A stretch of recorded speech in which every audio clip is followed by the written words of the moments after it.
बिस्मिल्लाहिर्रहमानिर्रहीम। अज़ीज़ तलबा व तालिबात, आज हम उर्दू क्लास 10 की नई किताब के सिलसिले में फ़राक गोरखपुरी साहब की गज़ल के मानी और मफ़हूम को समझने की कोशिश करेंगे। गज़ल के मुताले में सबसे पहले गज़ल का मतला, उसका मक्ता, उसका रदीफ़ और काफ़िया देखा जाता है। तो इस गज़ल का जो मतला है, कम अभी गरचे रस्म व राह नहीं, अब वो पहली तेरी निगाह नहीं। चूँकि मतला की पहचान उसके दोनों मिसरों का हम काफ़ी और हम रदीफ़ या फिर हम काफ़िया होना है, तो ये गज़ल के पहले शेर के दोनों मिसरे हम काफ़िया भी हैं, हम रदीफ़ भी हैं, तो ये मतला कहलाएगा। जब किसी गज़ल का आखिरी शेर ये मुसावात इश्क देख फ़राक इम्तियाज़ गदा शाह नहीं, इसमें चूँकि फ़राक गोरखपुरी साहब का तख़ल्लुस इस्तेमाल हुआ है, तो जिस शेर में आखिरी शेर में शायर का तख़ल्लुस इस्तेमाल हो तो वो मक्ता कहलाता है। इसके अलावा रदीफ़ और काफ़िया होते हैं। तो नहीं का लफ्ज़ इस गज़ल में बतौर रदीफ़ आया है, जबकि रस्म राह, निगाह, आह, था, खान का, गुनाह, स्याह, माह और शाह इस गज़ल के कवाफ़ी हैं जो कि इस गज़ल में इस्तेमाल हुए। अब आते हैं गज़ल के पहले शेर की तरफ, जो कि गज़ल का मतलब भी है। कम अभी गरचे रस्म राह नहीं, अब वो पहली तेरी निगाह नहीं। तो कम मतलब थोड़ी, रस्म राह कहते हैं मेल मुलाकात को, निगाह कहते हैं नज़र को। यहाँ पे निगाह से मुराद जो है वो मोहब्बत भी हो सकती है। क्योंकि हम गज़ल की तशरीह नहीं बल्कि तफ़हीम कर रहे हैं। तफ़हीम का मतलब ये होता है कि आप इन बातों को अपने अल्फाज में और बेहतर अंदाज में भी लिख सकते हैं। तो ये पूरी गज़ल सैल मुमतने की बेहतरीन मिसाल है। इस शेर में भी फ़राक साहब की शायराना फ़नकारी अपने उरूज पे नज़र आती है। यहाँ वो अपनी दिली कैफियत का इजहार नहायत सादगी से करते हुए कहते हैं कि अगरचे महबूब हमसे इसी तरह मिलता है जिस तरह हमेशा से मिलता था, बज़ाहिर उसकी मुलाकातें खुलूस से भरी होती हैं, मगर उसकी आँखों को देखकर अंदाज़ा लगाया जा सकता है कि अब इसके दिल में मेरी ज़ात के लिए पहली सी मोहब्बत और जोश नहीं है। यानी चूँकि ये कहा जाता है कि आँखें जो है वो दिल की खिड़की होती हैं, तो आँखों से ही शायर को अंदाज़ा हो गया है कि अब वो पहले जैसी मोहब्बत जो है वो महबूब के दिल में नहीं है। यानी महबूब का मिलना अब रस्मी सा लगता है, मुलाकातों में अब वो पहली सी गर्मजोशी नहीं। यूँ लग रहा है कि महबूब मोहब्बत की रस्म निभा रहा है ताकि बेवफा ना कहलाए, बाकी उसके दिल में मेरे लिए कोई मोहब्बत नहीं है। दूसरा शेर देखिए कि गम भी है जुज़्वे ज़िंदगी, लेकिन ज़िंदगी अश्क और आह नहीं। इसकी तफ़हीम देखें कि जिन लोगों पर ज़िंदगी इम्तिहान, आजमाइश और दुखों के पहाड़ तोड़ती है, वो हमेशा के लिए उदास और गमगीन से हो जाते हैं। शायर कहता है कि गम ज़िंदगी नहीं बल्कि ज़िंदगी का एक जुज़्व यानी हिस्सा है, और ये इतने अहम नहीं कि इन्हें ज़िंदगी समझकर पूरी ज़िंदगी गम के सहारे गुजार ली जाए। हर शख्स की ज़िंदगी में गम और ख़ुशी दोनों पाए जाते हैं, यानी दोनों साथ साथ होते हैं। शायर असल में इंसान को हौसला देने की कोशिश कर रहा है कि ज़िंदगी में गम का होना एक फ़ितरी बात है, लेकिन गम को सीने से लगाकर आहो बका करते हुए ज़िंदगी गुजारना कम अक़ली है। बल्कि इंसान को तो इस शेर की अमली मिसाल होना चाहिए कि हमने हर गम से निखारी हैं तुम्हारी यादें, हम कोई तुम थे कि वाबस्ता गम हो जाते। इसी तरह नासिर काज़मी साहब भी ज़िंदगी के गमों से नहीं घबराते, बल्कि फ़रमाते हैं कि वक्त अच्छा भी आएगा नासिर, गम न कर ज़िंदगी पड़ी है अभी।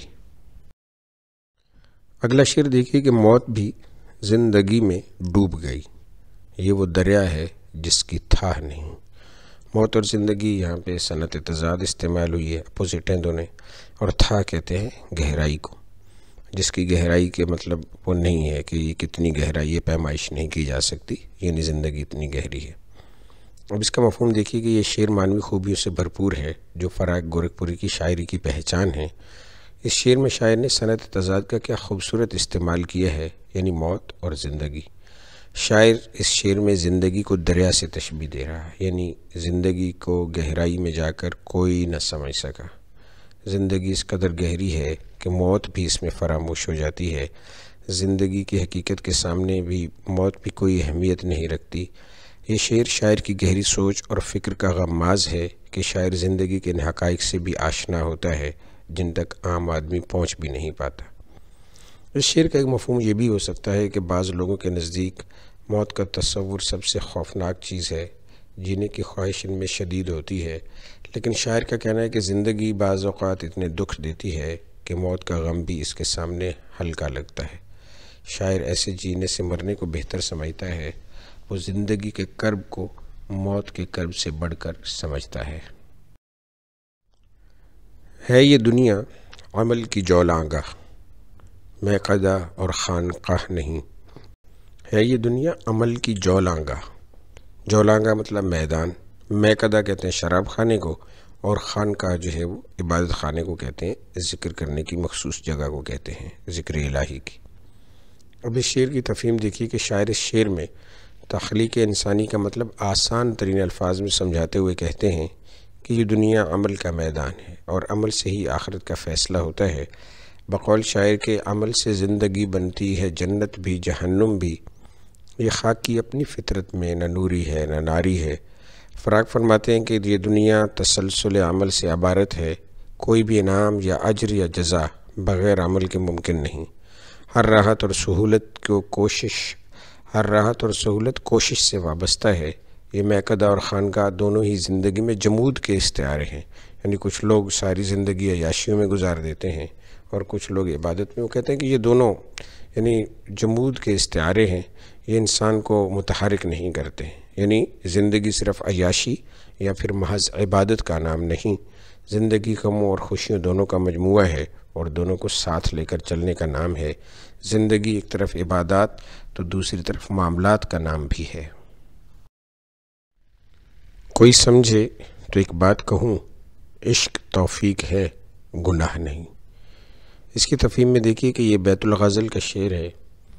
इस शेर में शायर इश्क की हकीकत का प्रचार करते हुए इसे तौफ़ीक खुदाबंदी कहते हैं। इश्क हकीकी हो या मजाजी, दोनों ही ज़िंदगी की हकीकत से आशना करते हैं। जिसने इश्क की राह इख्तियार की वो गोया अपनी ज़िंदगी की हकीकत को पा गया। इश्क मजाजी भी अगर इखलास से लबरेज़ होगा तो वो भी इंसान को इश्क हकीकी की तरफ ही लेकर जाएगा। असल में शायर ने ज़िंदगी जीने के लिए इश्क को लाजमी करार दिया है, लेकिन साथ वो ये कहते हैं कि ये किस्मत की बात है कि इश्क की राह कौन इख्तियार करता है। इश्क में तलब ही तलब और फ़ना ही फ़ना है, और ये उसे ही मिलेगा जिसे तौफ़ीक़ इलाही होगी। बात सिर्फ समझने की है। बक़ौल अल्लामा इकबाल, अक्ल को तनकीद से फ़ुर्सत नहीं, इश्क पर आमाल की बुनियाद रख। रात में रंग है वही, लेकिन वो ख़में गैसुए स्याह नहीं। ख़म कहते हैं टेढ़ापन, गैसू कहते हैं बालों को, जुल्फ़ों को, और स्याह कहते हैं काले बाल। अब इसकी तफ़हीम देखिए कि महबूब की आँखें, रुखसार और बाल उर्दू शायरी में शुरा का आम मौज़ू रहे हैं। फ़राक भी महबूब की हर अदा का असीर है। महबूब के हुस्न को रोज़े रोशन से बढ़कर समझता है और इसकी जुल्फ़ दराज को रात की स्याही से तशबीह देता है। वो कहता है कि हाँ, मैं मान लेता हूँ कि मेरे महबूब की जुल्फ़ों की तरह रात का रंग भी स्याह है। मैं मान लेता हूँ कि मेरे महबूब की जुल्फ़ों की तरह रात लंबी भी है, लेकिन एक बात में मेरे महबूब को रात की स्याही पर फ़ौक़ियत हासिल है, और वो ये कि जो ख़म यानी टेढ़ापन मेरे महबूब की जुल्फ़ों में है वो रात में नहीं। जिस तरह मेरे महबूब की जुल्फ़ें लहराती हैं, रात की किस्मत में ऐसा नहीं है। मर्तबा देख ख़ाके आदम का, ये मुकामाते महरो माह नहीं।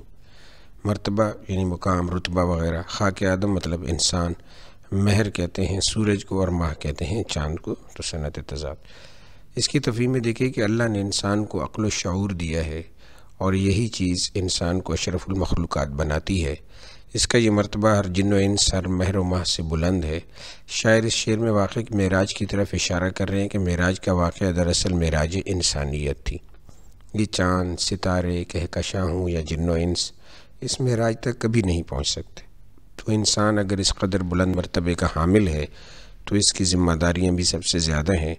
इसी चीज़ को मद्देनज़र रखते हुए शायर ने क्या खूबसूरत बात कही है कि फ़रिश्तों से बेहतर है इंसान बनना, मगर इसमें लगती है मेहनत ज़्यादा।